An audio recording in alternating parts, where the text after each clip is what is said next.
Hi guys, എല്ലാവർക്കും സുഖമാണോ? ഞങ്ങൾ സുഖമായിട്ടൊക്കെ പോകണു. അപ്പോൾ കുറച്ച് തിരക്കും കാര്യങ്ങളൊക്കെ ആയിട്ടാണ് ഓൺ വോയിസിൽ വരാൻ വീഡിയോ കുറഞ്ഞത്, അതുകൊണ്ടാണ്. അപ്പോൾ എല്ലാവർക്കും സുഖമാണോ? അപ്പോൾ നമുക്കിന്ന് വളരെ പെട്ടെന്ന് ഒരു പരിപ്പ് കറി ഉണ്ടാക്കിയെടുക്കുന്ന ഒരു വീഡിയോ കാണാം. അപ്പോൾ നമുക്ക് എവിടെയെങ്കിലും പോയി വന്നു കഴിഞ്ഞാലോ അല്ലെങ്കിൽ എവിടെ പോകാനുണ്ടെങ്കിലൊക്കെ പെട്ടെന്ന് ഉണ്ടാക്കാൻ പറ്റുന്ന ഒരു കറിയാണ്. അതുപോലെ നല്ല ടേസ്റ്റും ഉണ്ടാവും. അപ്പോൾ ആദ്യം നമ്മൾ കുറച്ച് ചുവന്ന പരിപ്പ് സ്റ്റോക്ക് ചെയ്ത് വെക്കുക. നമ്മുടെ മഞ്ഞപ്പരിപ്പിനേക്കാളും എത്രയോ നമുക്ക് ഫാസ്റ്റിൽ ആയി കിട്ടുന്നത് ചുവന്ന പരിപ്പാണ്. അപ്പോൾ അതെപ്പോഴും സ്റ്റോക്ക് ചെയ്ത് വെച്ച് കഴിഞ്ഞാൽ നമുക്ക് എന്ത് ചെയ്യുക, ഇതുപോലുള്ള പെട്ടെന്നുള്ള പരിപാടിക്ക് എടുത്ത് വെക്കാം.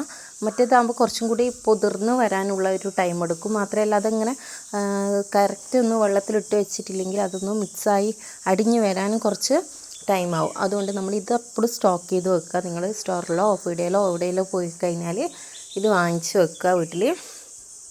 പിന്നെ തേങ്ങയൊന്നും അരക്കാതെയാണ് നമ്മൾ വെക്കുന്നത്. അപ്പോൾ നമ്മുടെ പരിപ്പ്, പിന്നെ ഞാൻ ഇച്ചിരി കക്കിരിക്ക കൂട്ടുന്നുണ്ട്. അതൊരു പറ്റിനും ഒരു ടേസ്റ്റ് ഒന്ന് മാറ്റിപ്പിടിക്കാമല്ലോ എന്ന് വിചാരിച്ചിട്ടാണ് അങ്ങനെ ചെയ്യുന്നത്. അപ്പോൾ കക്കിരിക്ക, ഉള്ളി, തക്കാളി, പച്ചമുളക്, പിന്നെ മല്ലി ഇലയുണ്ടെങ്കിൽ അത് വേറെ തന്നെ നല്ല ടേസ്റ്റ് ഉണ്ടാവും.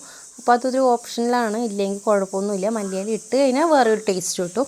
പിന്നെ ഇതിലോട്ട് നമ്മൾ കുറച്ച് മല്ലിപ്പൊടി ഉണ്ടെങ്കിൽ അത്, അല്ലെങ്കിൽ പിന്നെ നമ്മൾ ചുവന്ന മുളകും, പിന്നെ ചുവന്ന മുളകിൻ്റെ പൊടിയും മഞ്ഞൾപ്പൊടിയും, പിന്നെ കായം ഉണ്ടെങ്കിൽ പിന്നെ നമുക്കൊരു രസത്തിൻ്റെ എല്ലാം ടേസ്റ്റ് വരും കട്ടയത്തിന്.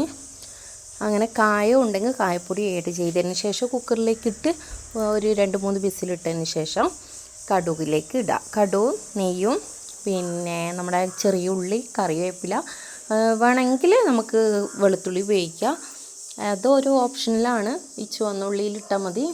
പിന്നെ എല്ലാം കൂടി നമ്മൾ എന്ത് ചെയ്യുക, ഒരു കടുക് നെയ്യ് പാത്രത്തിലേക്ക് മാറ്റി കഴിഞ്ഞ് ഒന്ന് കുറുക്കിയെടുത്ത് കഴിഞ്ഞാൽ ചോറിന് ഇത് മാത്രമേ വേണ്ടുള്ളൂ. ഭയങ്കര ടേസ്റ്റാണ്. ഇനി ഡീറ്റെയിൽ ആയിട്ട് പറയണമെങ്കിൽ ഞാനൊരു വീഡിയോ ചെയ്തോളും, നിങ്ങളൊന്ന് കമൻറ്റ് ഇട്ടോളൂ.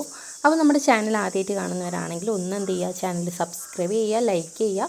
ഇതുപോലുള്ള വീഡിയോസും പിന്നെ നമ്മളെ ഫാമിലി എന്താ പറയുക കുഞ്ഞു കുഞ്ഞു കാര്യങ്ങളൊക്കെ ആയിട്ടുള്ള വീഡിയോ വരുന്നതായിരിക്കും. അപ്പോൾ ഇത്രയൊക്കെ ഉള്ളൂ മക്കളെ. പിന്നെ നമ്മളെ പരിപ്പ് കറി അടിപൊളിയായിട്ട് വന്നിട്ടുണ്ട്. അപ്പോൾ ഇതൊക്കെ കൂട്ടിയിട്ട് നമ്മൾ ഒരു പിടി ചോറങ്ങ് കഴിക്കാൻ പോവുകയാണ്. അപ്പോൾ ഇത്രയൊക്കെ ഉള്ളൂ. ടാറ്റ, ബായ്.